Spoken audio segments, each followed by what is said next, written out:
Hello and welcome to another I Teach Stamping video. Today we're going to be talking about heat and stick powder. A stamper of mine recently asked me how in the world do you use this, and so I thought I'd surprise her with a little video tutorial. So I hope you enjoy it and let's get started. We're going to be working with two main ink pad colors today, Basic Black and Pretty in Pink. We're also going to be throwing in the Versamark pad. We're going to use the stamp set Simply Said. You get all these great stamps over here that we're going to use today, and then everything else in this box. I love it. It's a set of 11, great for Valentine's Day or any occasion. So we're going to be using Whisper White, Pretty in Pink, and Basic Black cardstock. Let me scoot this out of the way. We're going to start with my Pretty in Pink ink pad on my Whisper White, and I'm going to do the background and just stamp all over. What I love most about this stamp set is that no matter how hard you try to get the outline images to line up with the background images, you cannot do it. It was designed not to line up. So you don't have to be very precise with it.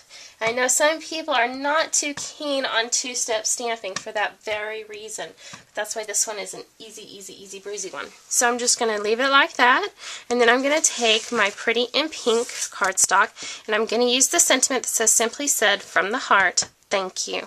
And I'm going to stamp this right down there in the corner. Now I'll let you in on a secret. This card is going out to a very dear friend of mine that I really owe a thank you card to. So be looking for it in the mail. You'll know who you are. Now we're going to introduce the heat and stick powder.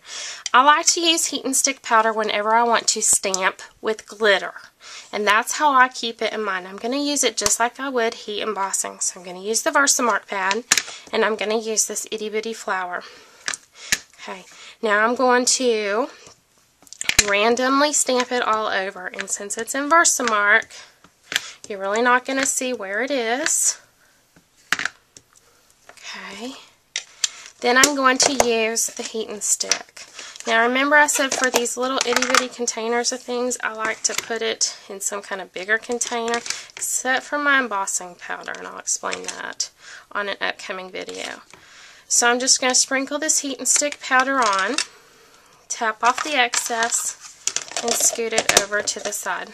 Now I'm going to be using my heat tool. I'm going to turn it on, and I want this powder to go clear. The second it goes clear, I need to move my heat tool out of the way.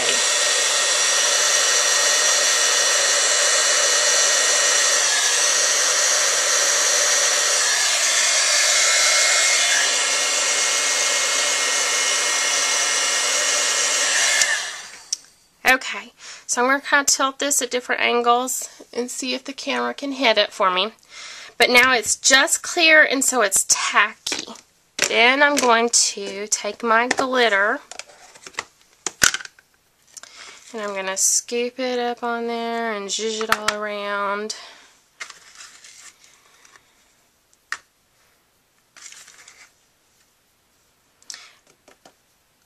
Tap off the excess.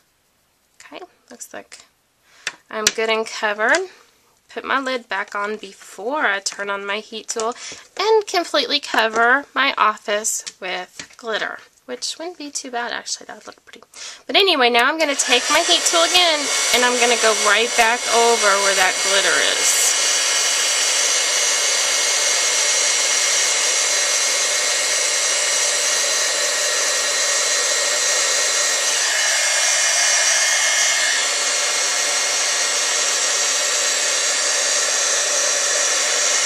Okay, so now it's going to be hot for just a little bit, but whenever you do touch it, that glitter's not going to come off, which is why the powder's called heat and stick.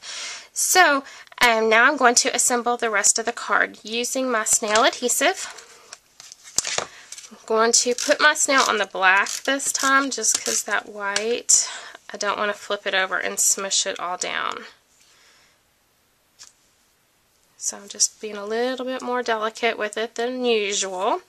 Then I'm going to take the white base for my cardstock, and it's 8.5 by 5.5, and I scored it at 4 1/4. And I love to use my bone folder to give me that nice crisp edge.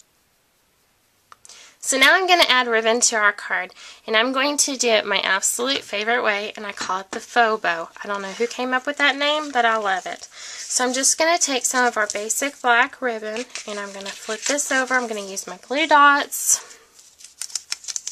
Love glue dots for ribbon. Take this, wrap it around the back side. This is a great ribbon saving technique if you've never done that before. And then I'm going to put another glue dot on the back side. There we go. Sure we're centered. Perfect. Then I'm going to go back with our Pretty in Pink taffeta ribbon and do the same thing right on top of the basic black. I'm just going to, whoops, I'm going to center it up there. These are our new ribbon scissors. Oh my gosh, they cut like butter. I love them. Okay. Stick that around the back side. Now I'm going to go ahead and layer this onto my card base. I just threw that snail. Did y'all see that? Just threw it right over to the side.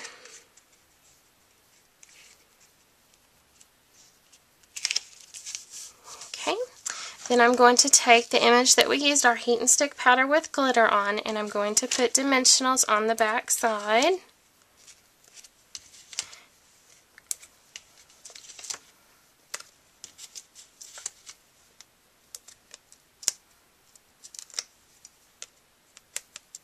Let me tell y'all, you can never send enough thank you cards.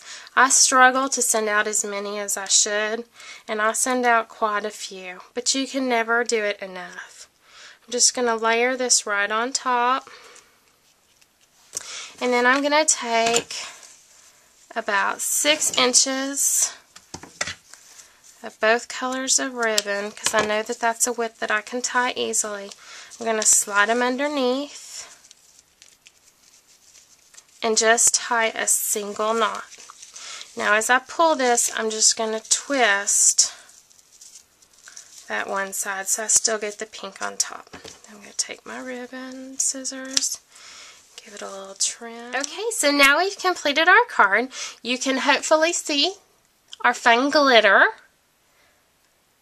that we applied using the heat and stick powder, and all the dimensions and the supplies needed to make this card will be listed below the video on my iTeach Stamping website. And remember, I don't just sell rubber stamps, I teach you how to use them. Have a great day. Bye.